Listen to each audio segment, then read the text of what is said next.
성도님 여러분 안녕하세요. 오늘은 칼빈의 오대교리 세 번째 시간으로 보편이 아닌 제한 속죄에 대해서 공부하겠습니다. 먼저 저희는 복습을 하고 가겠습니다. 지난 2주간 우리는 교리에 대해서 배웠고 칼빈의 오대교리 첫 번째와 두 번째 교리를 배웠습니다. 먼저 교리란 이데안에 대항하여 바른 기독교 진리를 교육하는 것이 발전하면서 체계화된 정리를 말한다라고 말씀드렸습니다.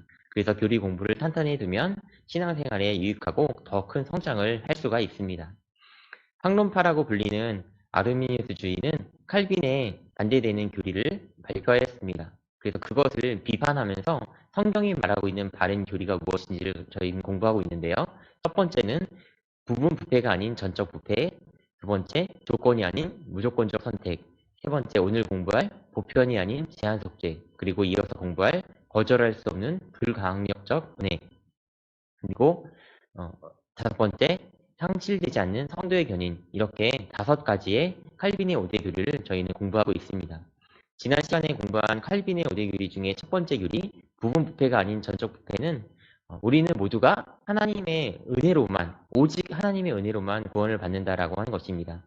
그에 앞서서, 구원을 받기에 앞서서 전적인 비참에 빠져 있었는데, 오직 하나님의 은혜로 우리에게 선물을 주셨기 때문에 우리가 구원을 받을 수 있었다라고 하는 것을 전적 부패라고 말할 수 있습니다. 두 번째 교리는 바로 조건이 아닌 무조건적 선택에 대한 교리입니다. 이것은 우리를 선택하심에 있어서, 하나님께서 우리를 선택하심에 있어서 우리의 가능성이나 조건, 행위, 이것을 보시고 하신 것이 아니라 하나님의 절대 주권에 의해서 무조건적으로 선택하셨다라고 하는 것을 말씀드렸습니다.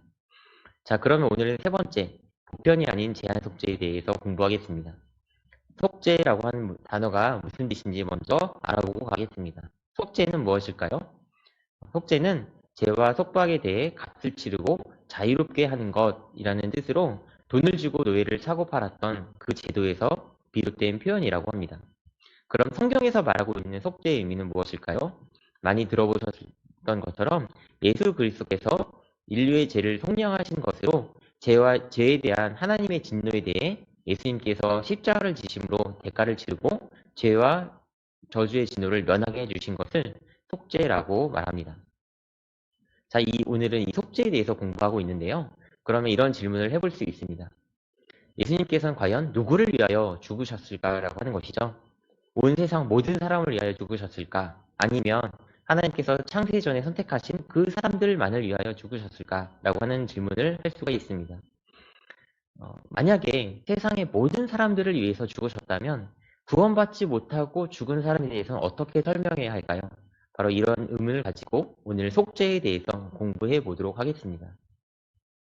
이 속죄에 대해서는 세 가지 가설이 있습니다. 보편적 구원설, 먼저 보겠습니다. 보편적 구원설은 예수님께서 모든 사람을 구원하시기 위하여 죽으셨다라고 하는 이론입니다. 따라서 이 주장은 하나님께서 모든 사람들을 다 구원하기로 의도하셨으므로 결국 모든 사람들이 다 구원을 받는다는 이론이죠. 예수님께서 모든 사람들을 위해 죽으셨기 때문에 모든 사람들이 구원을 받는다는 그렇게 말하는 자유주의자들, 바로 만인 구원설과 같습니다. 결국 이들의 주장은 무제한적 속죄를 말합니다. 그런데 이것은 인간의 비참한 상태를 바르게 이해하지 못하는 것입니다.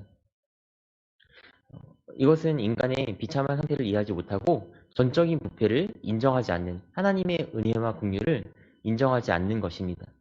예수님을 듣지도 않고 믿지도 않는 사람이 분명히 그렇게 죽은 사람이 있는데 이것을 본다면 이 주장은 구원받지 못하고 죽은 사람에 대해서는 예수님의 사역에 대해서 설명할 길이 없는 잘못된 주장임은 우리는 알 수 있습니다. 마태복음 1장 21절의 말씀을 보겠습니다. 아들을 낳으니 이름을 예수라 하라. 이는 그가 자기 백성을 그들의 죄에서 구원할 자이심이라 하니라. 바로 자기 백성이라고 우리는 빈칸을 채울 수 있겠죠. 예수님께서 모든 사람을 위하여 죽으신 것이 아니라 성부 하나님께서는 창세 전부터 택하여 성자 예수님이 맡기신 선택된 자들을 위해서 속죄의 피를 흘려주셨습니다. 자, 우리 두 번째 가설, 선택적 보편주의에 대해서 공부하겠습니다. 선택적 보편주의, 이것은 학론파의 주장입니다. 아르미니스주의죠.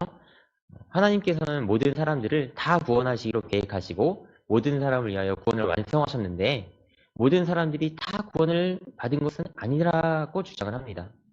그것은 구원이 만인에게 제공은 되었지만 어떤 사람들은 자기의 의지로 구원을 받고 어떤 사람들은 구원을 선택하지 않았다는 것으로 구원을 못 받는다라고 이야기를 하는 겁니다.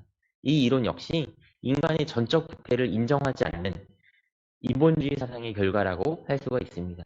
에베소서 말씀을 보면 이것이 잘못된 것을 알 수가 있을 것입니다. 에베소서 2장 1절의 말씀입니다. 그는 허물과 죄로 죽었던 너희를 살리셨도다. 그리고 2장 8절에서 9절에 보면 너희는 그 은혜에 의하여 믿음으로 말미암아 구원을 받았으니 이것은 너희에게서 난 것이 아니요 하나님의 선물이라. 행위에서 난 것이 아니니 이는 누구든지 자랑하지 못하게 함이라.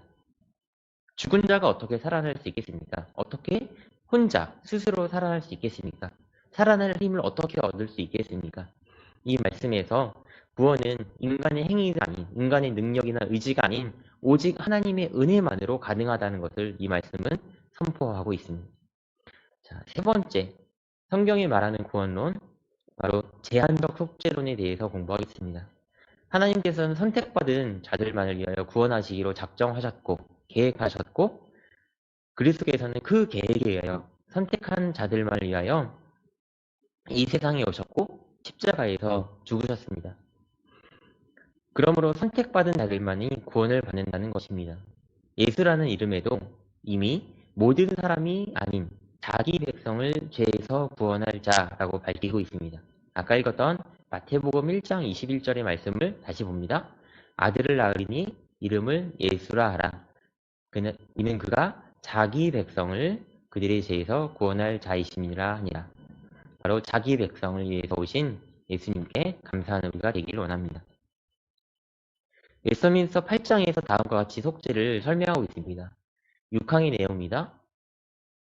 구속의 사역이 그리스도께서 성립시행하시다는 그에게 실제적으로 수행되지 아니하였으나 구속의 효력과 효험과 은택이 세상의 시초로부터 만대에 계속적으로 약속, 외표, 제사에 의하여 피택자들에게 전달되었다. 이것들에서 그리스도가 계시되셨고 또 사단의 머리를 상할 여자의 후손, 세상의 시초로부터 죽임을 당한 어린 양, 언제나 어린이라 영원토록 동일하신 이도 예시되었다. 8항에는 그리스도께서는 구속하여 주신 모든 자들에게 확실하게 유효적으로 그 구속을 적용하시며 전달하여 주신다라고 기록하고 있습니다. 이것은 하나님께서 선택한 자들을 영광에 이르도록 작정하신 것처럼 오직 선택된 자 외에는 그리스도로 말미암아 구속받지 못한다는 것입니다. 따라서 제한속죄라고 하는 것은 예수 그리스도의 대속의 효과에 대해서 설명하는 교리로서 예수 그리스도는 오직 선택된 자들, 즉 실질적으로 구원을 받아 천국에 들어갈 자들만을 위해서 죽으셨다라는 것입니다. 달리 말하면 예수님의 십자가의 행은 유기된 자들에게는 해당되지 않는다라고 하는 것입니다. 만일 이것을 인정하지 않는다면 예수님의 십자가의 사건을 부정하는 것입니다. 아니면 그 능력을 인정하지 않는 것입니다. 바로 예수님의 속죄는 선택된 자들만을 위해서 하셨다라고 보는 것이 분명합니다. 자, 그러면 제한, 이 의미를 좀 더 살펴보고 가겠습니다. 제한 속죄에서 의미하는 제한의 뜻이 무엇일까요? 여기서 말하는 제한은 결코 절대로 예수 그리스도의 사랑이 작다라는 표현이 아닙니다. 작다라는 표현이 아니라 또한 피의 가치가 떨어진다 이 뜻도 아닙니다. 도르트신경 2장 3항의 내용을 보겠습니다. 하나님의 아들의 이 죽음은 죄를 위한 유일하고 가장 완전한 희생과 보상으로 무한한 가치와 값이 있어 전 세상의 죄를 속죄하기에 넘칠 만큼 충분하다라고 이들은 고백했습니다. 도르트 총의 총대들은 그리스도의 피 한 방울만으로도 전 세상의 죄를 속죄하기에 충분하다고 보았습니다. 그럼에도 불구하고 제한 속죄라고 명명한 이유는 하나님께서 모두를 선택하신 것이 아니라 일부를 선택하셨다는 성경의 기록 때문이고 또한 택하신 자들에게 그리스도께서 획득하신 구원이 틀림없이 적용된다라는 사실을 말하기 위함입니다. 하나님 아버지와 예수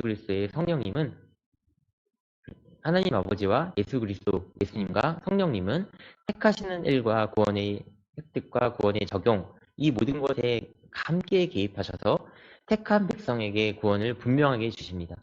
하나님께서는 자기 백성에게 구원을 힘써 쟁취하려고 하시거나 선발할 테니 도전해봐라 라고 말씀하신 것이 아닙니다. 성령님을 통하여 구원을 틀림없이 적용시켜 주십니다. 그렇다면 이미 우리가 공부했던 전적 부패 그리고 무조건적 선택 같은 같은 의미, 같은 맥락이라는 생각이 들지 않습니까? 네, 그렇습니다. 이것은 같은 성경의 통일된 원리로 이어지고 있는 것입니다. 인간은 전적으로 부패해야 했고, 그래서 능력이 없는 인간에게 하나님은 하나님의 은혜로 선택받은 자들을 틀림없이 구원시켜 주신다라고 하는 것이 성경의 내용입니다. 이것이 바로 무조건적 선택, 나아가 지금 공부하고 있는 제한 속죄인 것입니다.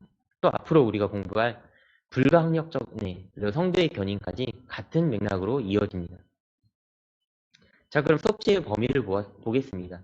제한 속죄의 범위가 무엇일까요? 제한 속죄의 교리는 사람들에게 전적으로 부패하여 절대로 스스로는 믿을 수 없다는 것을 전제로 하고 있습니다.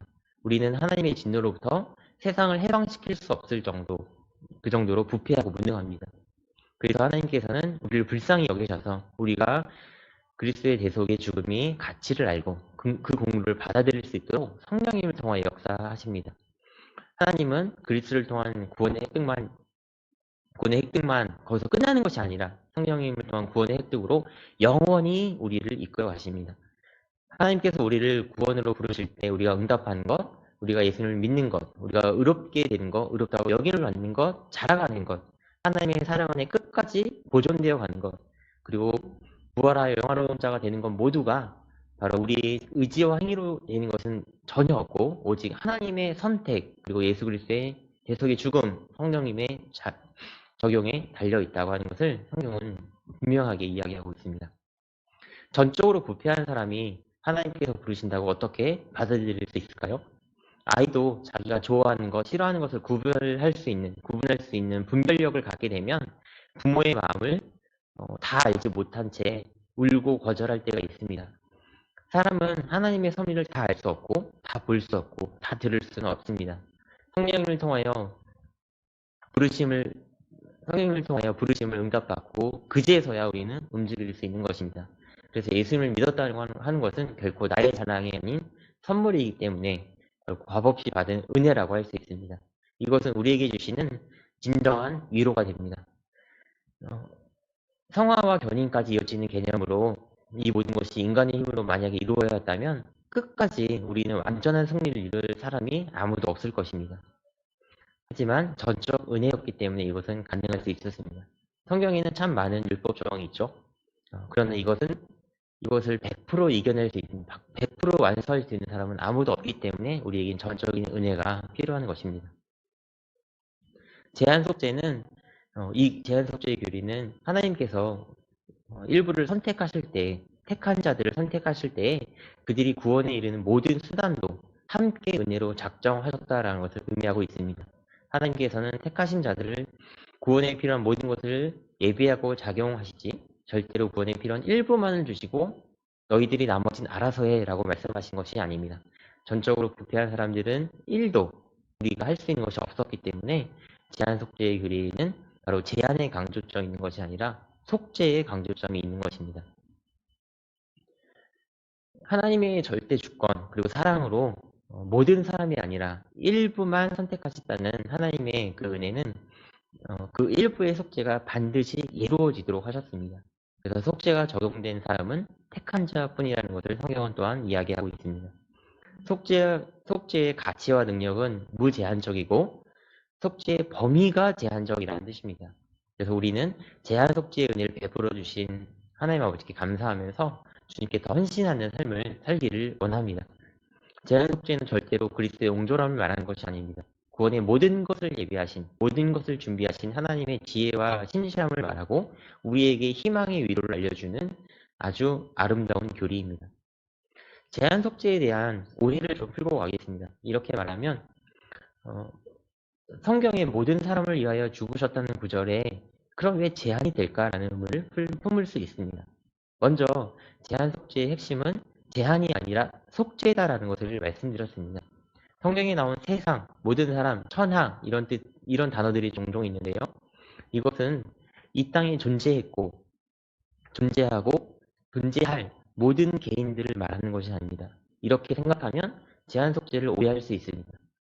세상이나 모든 사람에 대한 이 뜻의 것은 문맥을 가지고 보았을 때 조건적으로 예수께서 인류에 속한 모든 개인들 각자를 위해서 죽으셨다 이렇게 연결되지는 않습니다.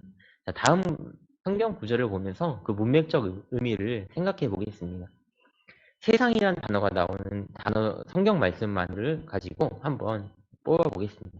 자, 세상의 의미, 세상이 나온 그 의미가 어떻게 적용되는지 잠시 화면을 멈추고 이 로마서 11장 12절, 마태복음 24장 14절, 그리고 요한복음 6장 51절의 말씀을 가지고 함께 기억, 니은, 디귿으로 연결을 한번 해보시기 바랍니다. 잠시 화면을 멈추고 한번 연결해 보시기 바랍니다. 네, 연결해 보셨나요? 네, 정답을 말씀드리면 바로 옆으로 그으시면 됩니다. 자, 로마서 11장 12절은 바로 어떤 특정 지역이나 특정 지역의 사람들을 말합니다. 세상의 풍성함이 되며 그들의 실패와 이방의 풍성함이 되거든 하물며 그들의 충만함이요. 여기서의 세상은 특정 지역의 사람들을 의미합니다. 마태복음의 온 세상이라고 말씀하신 것은 당시 복음의 확장을 통해 복음을 듣고 확장된 복음을 접하게 된 전 민족을 의미하고요. 마지막에 언급된 요한복음 6장 51절의 말씀은 하나님의 자녀들로 이루어진 세상이나 교회를 의미합니다. 이렇게 세상이라고 해서 모든 세상의 모든 한 사람도 빠짐없는 그 모든 것을 이야기하는 것이 아니라 그 문맥을 보았을 때 제한 속죄라고 하는 개념을 비춰보면 우리를 선택하셨다. 바로 특정한 자들을 선택하셨다는 뜻으로 연결이 된다는 것을 다시 한번 이해하시기 바랍니다. 자, 이어서 우리는 보편 속죄와 제한 속죄를 비교해 보겠습니다. 보편 속죄와 제한 속죄. 학론파가 주장하는 것이 바로 보편 속죄입니다. 오늘 우리가 공부하는 제목이 보편 속죄가 아닌 제한 속죄라고 말씀을 드렸죠. 칼빈주의자의 제한 속죄가 무엇인지 다시 살펴보겠습니다.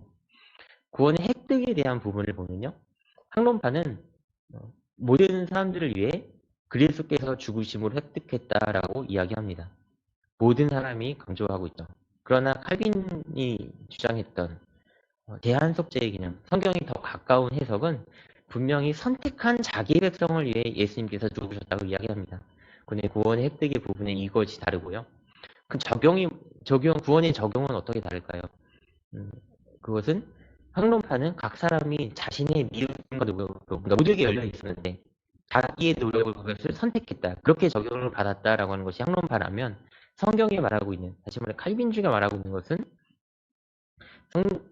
성령님께서 각 사람에게 적용시켜 주신다. 그러니까 우리가 믿게 된 것도 하나님의 은혜다라고 보는 것이죠. 우리의 능력이 아닌 선물로 주셨다고 분명히 말씀하고 있지 않습니까? 바로 성령을 통해 각 사람에게 적용시켜 주셨다는 것을 강조합니다. 자, 그래서 나타난 특징은 학론파는 한 사람도 구원을 못 받을 수 있습니다. 모두에게 열렸지만 만약에 모두가 이것을 거절한다면, 복음을 거절한다면 구원을 못 받게 되겠죠. 물론 그렇진 않지만요. 그러니까 과거를 보면 그렇지 않았지만 그렇게 될 수도 있다는 이론을 갖고 있는 것이죠. 또 한 가지는 구원의 획득자가 구원의 적용자보다 많습니다. 다시 말해서 구원의 획득자보다 실제로 적용받는 사람은 같거나 작다는 겁니다. 자기가 선택을 안 하면 못 받는 거니까 하나님께서 구원을 이만큼 열어주셨어도 그것을 잡지 못한 일부는 빠져나가니까 더 덜 적용받게 되는 것이죠. 그래서 불완전하고 불확실한 속죄, 조건 속죄가 될 수밖에 없습니다. 그런데 칼빈주의가 말하는 제한 속죄는 선택받은 사람은 모두가 구원을 받을 수 있습니다. 그래서 구원의 획득자는 정확하게 구원의 적용자와 일치합니다. 선택받은 백성은 반드시 구원을 받기 때문이죠. 그래서 안전하고 확실한 속죄, 절대 속죄라고 할 수 있습니다. 조건 속죄가 아닌 절대 속죄, 보편 속죄가 아닌 제한 속죄를 의미한다는 것입니다. 자, 그러면 제한 속죄의 의미를 살펴보겠습니다. 제한 속죄의 의미가 무엇일까요? 전적 무능력, 선택. 이들을 위한 선택의 교리는 인간은 부패하여 우리의 힘으로 도저히 구원을 받을 수 없고 선을 행할 수 없습니다. 율법을 지킬 가능성조차 없었지만 하나님께서 우리에게 믿음을 선물로 주셨기 때문에 우리는 하나님의 자녀가 될 수 있었습니다. 그리고 연약한 우리는 하나님의 사랑과 예수 그리스도의 죽음과 성령님의 돌보심으로 우리가 완전한 속죄를 받아 하나님의 영원한 자녀가 되었습니다. 라고 하는 것을 우리는 성경을 통해 배웠습니다. 바로 이것이 제한 속죄가 갖고 있는 은혜입니다. 우리는 앞으로 불강력적 은혜 그리고 상실되지 않는 성도의 견인에 대해서 공부할 텐데요. 앞으로 공부할 상실되지 않는 성도의 견인에 오겠지만 성령님이 이렇게 연약한 우리를 위해 날마다 일하고 계시기 때문에 우리는 늘 성령님을 의지하는 기대와 기쁨을 가질 수 있고 이것을 통해서 우리는 하나님의 풍성한 사랑을 더 느낄 수가 있습니다. 제한된 속죄이지만 우리를 선택하셨다는 기쁨을 가지고 날마다 성령님의 은혜 가운데 성령님과 동행하시고 하나님과 날마다 친밀감을 느끼는 그런 행복을 느끼는 우리 모두 성도님이 되시기를 간절히 바랍니다. 오늘 공부는 여기까지 하겠습니다. 감사합니다.